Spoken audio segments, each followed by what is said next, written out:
Copper, however, hasn't been doing all too well, even though the futures went up about 3.5% last week. Over the last 8 weeks, copper has lost about a third of its value. And I thought I was buying the dip when I added 2 copper stocks to my portfolio, maybe 5 or so weeks ago. But it turned out that the dip had other plans for me, and those 2 stocks are now down 20 and 30% as well. So I spoke to Christian Kargl-Simard, who, if you remember, he visited the channel a few weeks ago and told me that $4 copper, he said, is a new normal. So now trading at 350, I had to see what he had to say for himself. So again, another interesting conversation that we are about to watch here. All right, starting off, Christian, you were here about a month ago and you made the case for $4 copper. You told me that $4 copper was a new normal. But as we speak, copper is trading at around 330, possibly headed for $3. Some people on Twitter are saying. So I guess, first of all, are you surprised to see it falling that much? And what is really happening here with copper? I am surprised in the sharp decline that we've seen over the last month. My thesis, for the record, didn't say that we wouldn't have a few blips here and there along the way, but it, in my opinion, is still intact in terms of the main drivers. If we need new copper mines, you'd have a substantially higher copper price to incentivize those mines. So at current prices, no new mines are going to be in construction. That there is a material disruption in the uses of copper, i.e. lots of new uses that we need for the future, and that is going to drive demand already on a very low inventory level. So that is still intact. And what I find very interesting here is that people have to put in context of what the input costs are for copper production. And you can't just look at the chart and say, okay, we're going in a recession. Last time there was a recession or a significant global event, copper went down to 220 or 190 or $1.60 a pound. And so therefore we're going to that point again.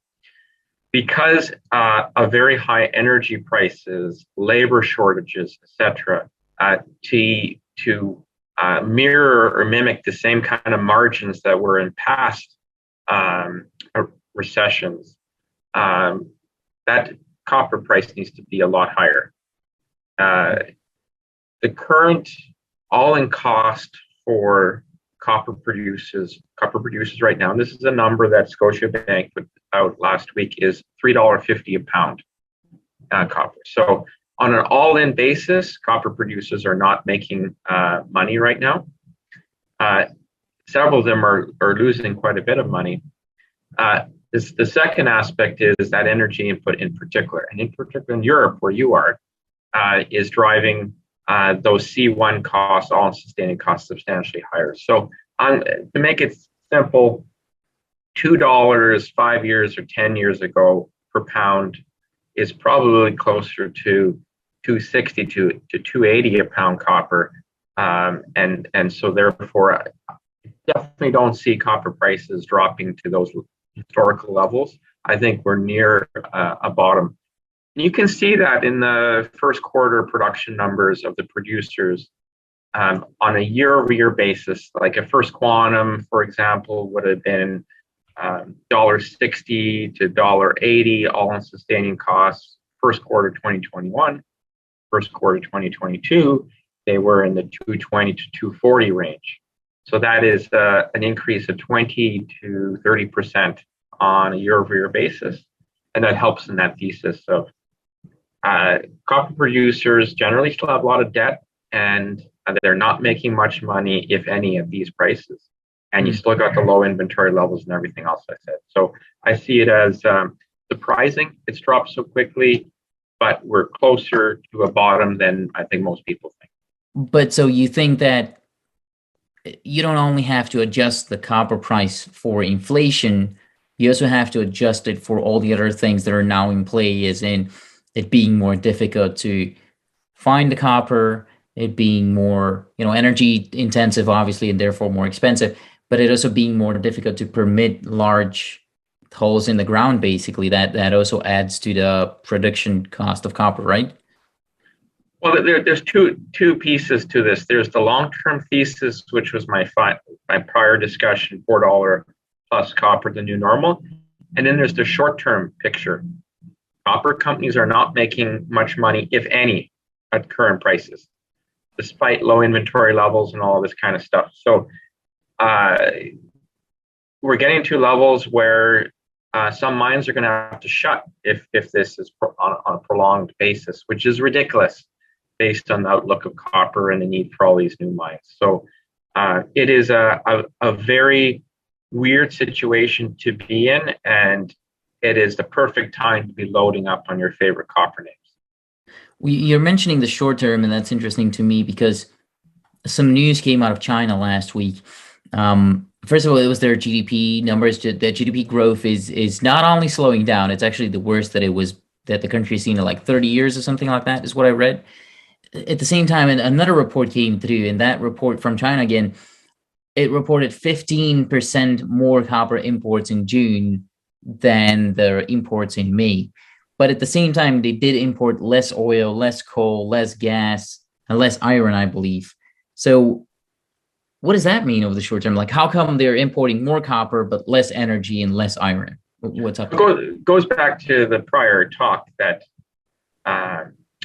this transition that we're making over the next few decades from fossil fuels to clean energy is all about fossil fuels to metals. And the metal that is most important in all this is copper. So one of the real bright spots in China this year has been the continued torrid pace of adoption of electric vehicles, which drives batteries, transmission lines, new power sources, all those kind of things that are very hungry for the need for copper. So I think it's an easy answer to that one.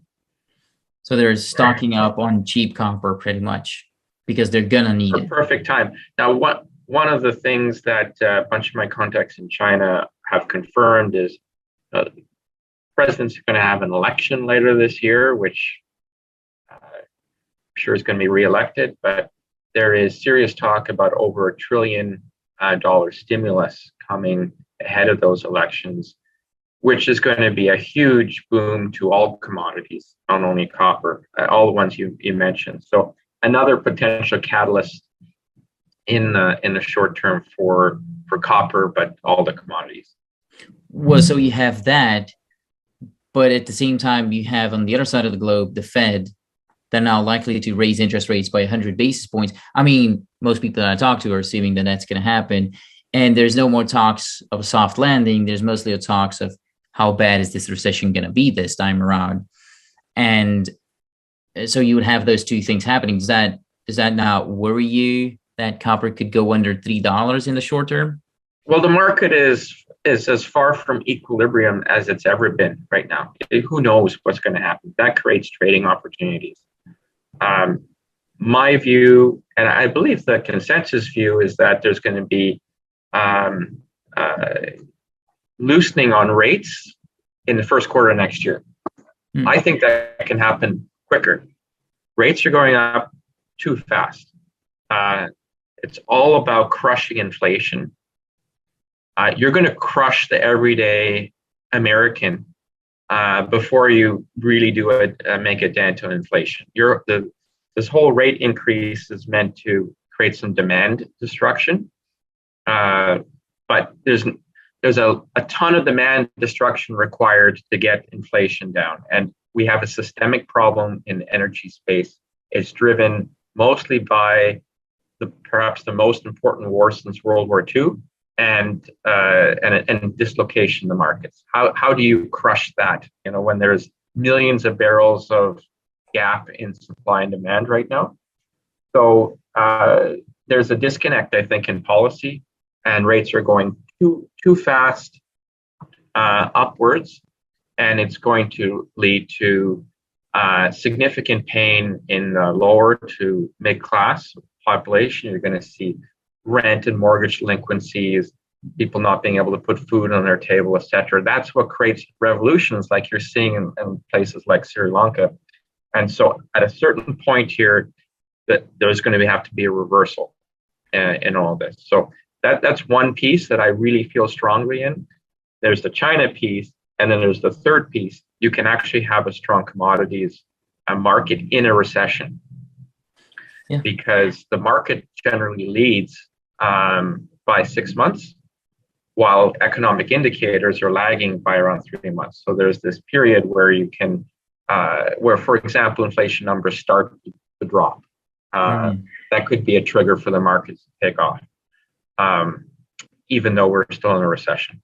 So those three things make me think that we're close to bottom. I don't know if we're there yet, but over the next 3 months, I would make a bet that we'll hit the bottom. Right. Okay. That's sort of what Lobo Tigre also told me, that you could have a reflationary environment, basically, even if even if we're in a recession, you can have high inflation, and therefore copper prices could be much higher.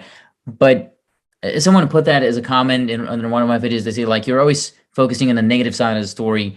And I like doing that, because if copper is doing really well and it goes to $5, I'm going to do fine. And that's great. I don't really have to prepare too much for anything because I'm already well exposed.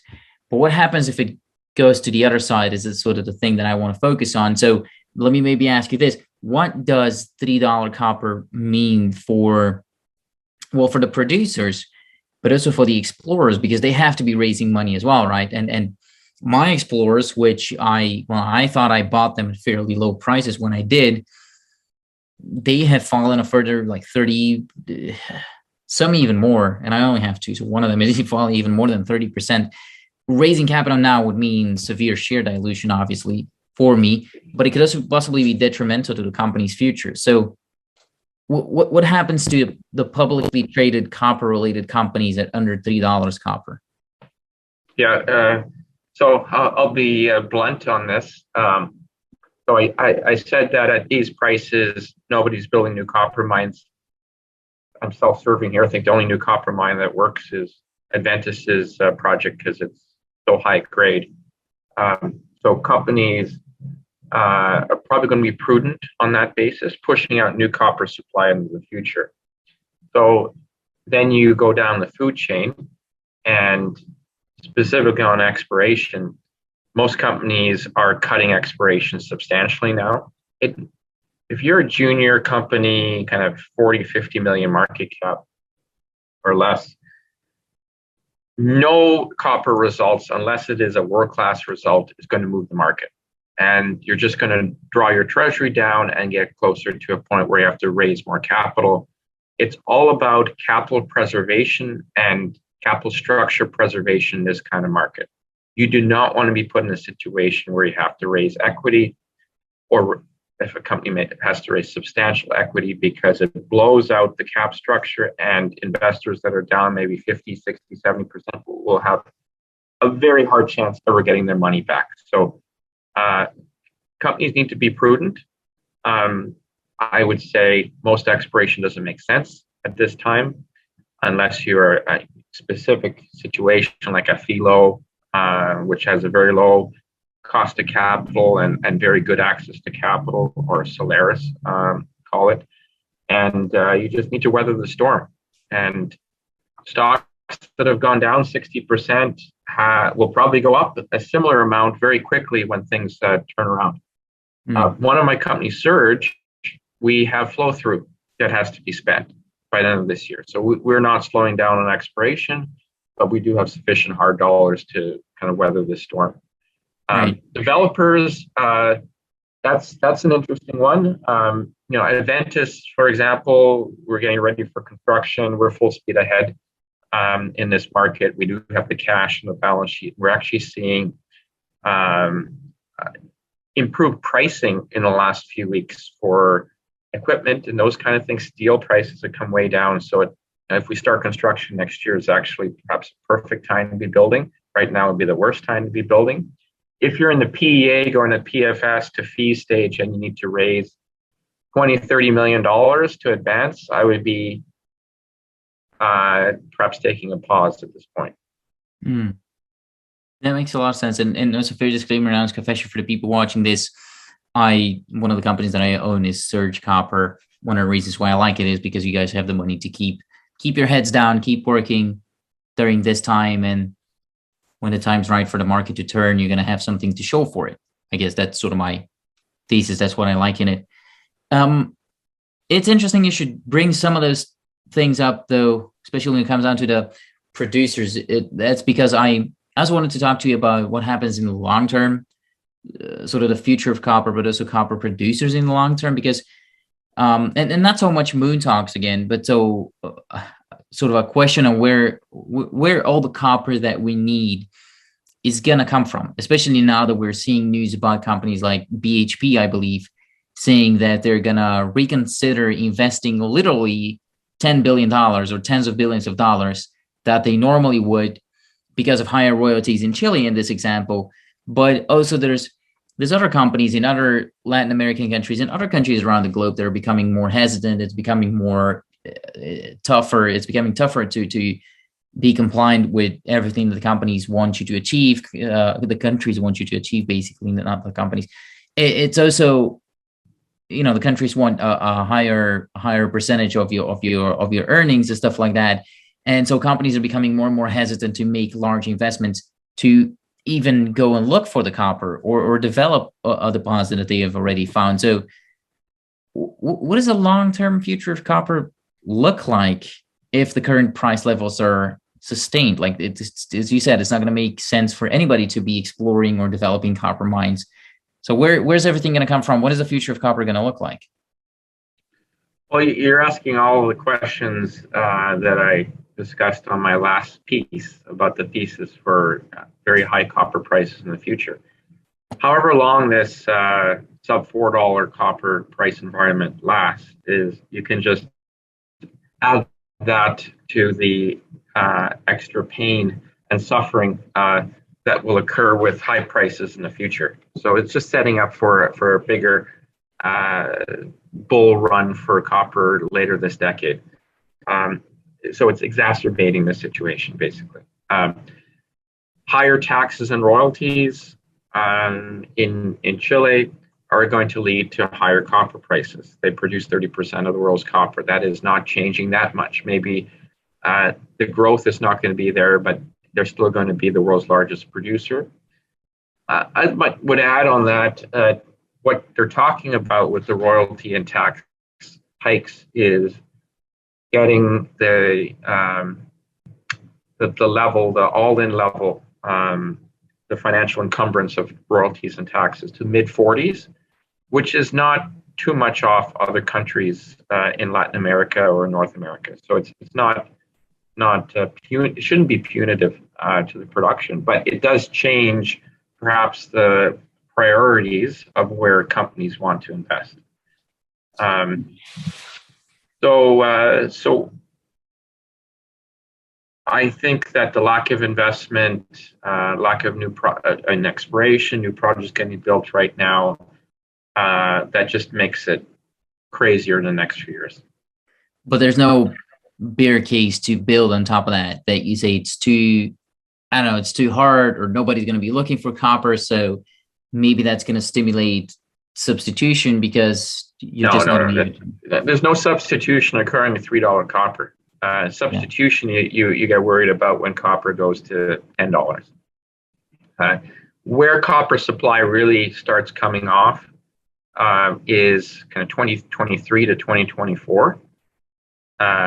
So we still got a few years out there. And when that happens, everyone's going to be saying, well, where's that copper? And copper is going to shoot higher. And then everyone's going to be saying we need new copper mines yesterday, but it takes on average 15 plus years to develop a mine from discovery. And then it's going to be fun for companies like Adventus and Surge, but it's not going to be fun for the client that needs the copper units.